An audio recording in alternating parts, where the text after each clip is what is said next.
Anita Among azirise nga poliisi etwala emmotoka ze ebbiri okuva mu maka ge Ekigo. Kakati poliisi erudde ng'enoonyereza ku Anita Among newankubadde nga ffe tubitegeera kati naye nga kigambibwa okuba nti ebadde operation nnene era nti abaali bazimba oluguudo wali ku maka ge e Nakasero bonna abasingawo baali bambega ye nga takimanyi. Kakati munnange abantu bakuŋŋaanye okulaba emmotoka gye boogerako ey'obuwanana bwa ssente era munnange emmotoka kugambye zibadde bbiri eziggiddwayo naye esinza okubeera ng'eteekebwako essira y'emmotoka eya Rolls Royce. Kakati bwe batyo munnange emmotoka bagizinzeeko ne bagitwala bagitadde ku kimotoka ekisika ekyettikka emmotoka ne kigitwala emmotoka ya bbeeyi bagitutte naggulu eyo era nga munnange kigambibwa okuba nti emmotoka ebbiri ze baggyeeyo kubaddeko eno Rolls Royce ebadde ku namba UA 246 EH. Kati ate wabali n'emmotoka endala eya Land Cruiser nga yo ebadde na personalized number plate AAA Anita Among nayo bagitutte emmotoka ebadde ekika ekya Land Cruiser si Land Cruiser wabula ekika ekya Range Rover bagitutte nayo bagitutte. Kakati bagamba nti Anita Among munnange n'emmotoka zino newankubadde yabadde agezezzaako okubeera nga azikweka kubanga Rolls Royce yabadde maka ge e Nakasero bw'atyo bwe yategedde nti biyinza okubiyiwa n'agitwala n'agikweka Ekigo. Bw'ategedde nti bazitwala kigambibwa okuba nti azirise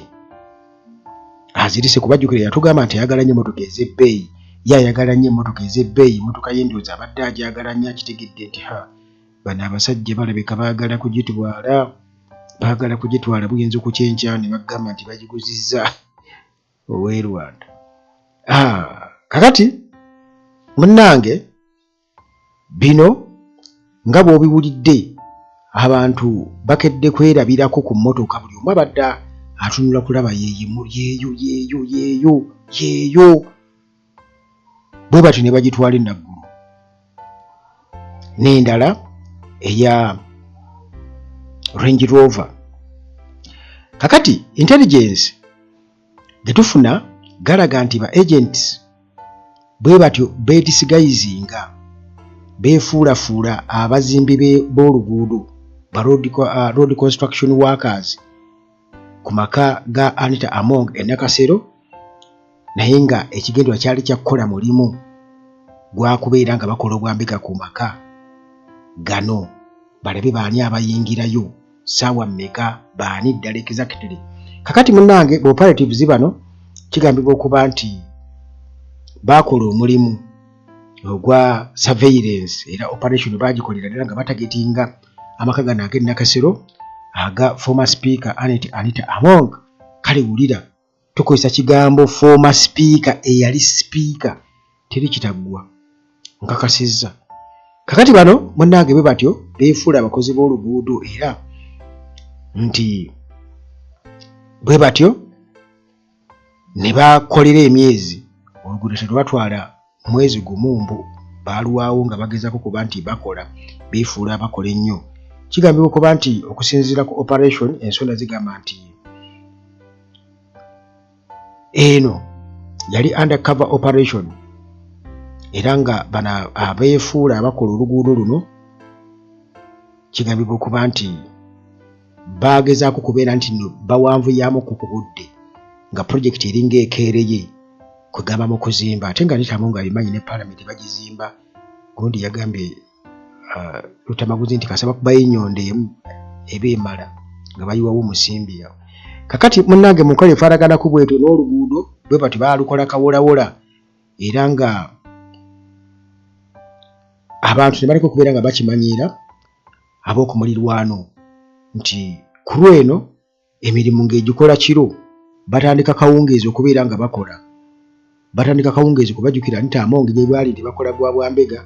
Anita Among tabeerayo emisana, ajja kawungeezi. Munnange nti bano nga bwe kiri nti baali ba intelligence agents, bwe batyo baabawa omulimu gw'okubeera nti balina okukola ogwakalabalaba nga bamonitaringa entambula. Ani ava mu maka ga Among, ani ayingira, naddala ekiro eyo mu meetings zaatera okubeera nazo ekiro ne bannabyabufuzi n'abagagga.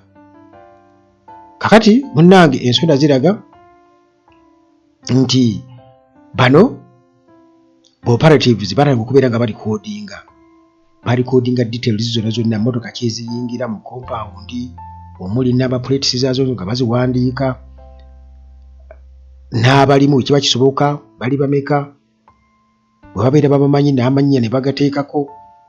Munnange era eno neefuukira ddala operation ey'amaanyi, ne batandika okubeera nga bafuna information, bamappinga network yonna eri linked ku Anita Among, baani abakolagana naye. Kakati kigambibwa okuba nti mission eno ey'ekyama waliwo engeri nga bumanye Uganda ati information yalinkinga ku bantu abataategeerekeka.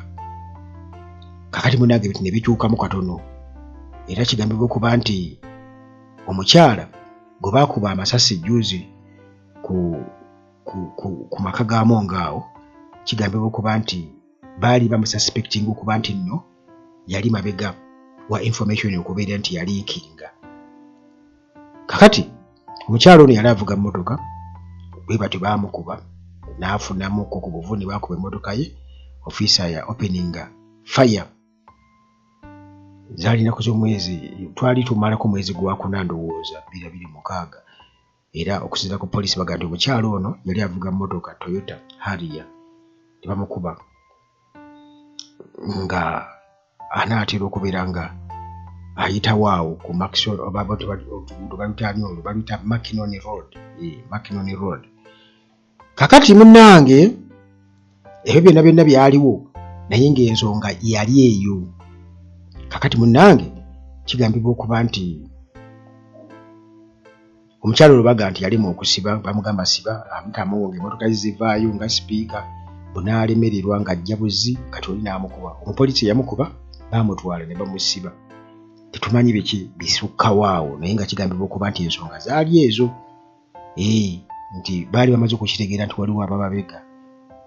Kakati munnange embeera bwetyo bweri, era okusinziira ku biriwo kigambibwa okuba nti Anita Among yazirise naye ng'emmotoka ze zo zaatwaliddwa, mmotoka 2, Range Rover nga eno erina personalized number plate AAA, ate n'eya Rolls Royce eri ku namba UA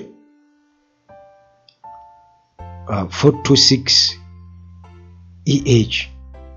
Naye bwe batyo munnange baagiriddewo, era kino kimuleetedde okubeera ng'azirika ng'awulira bubi nnyo.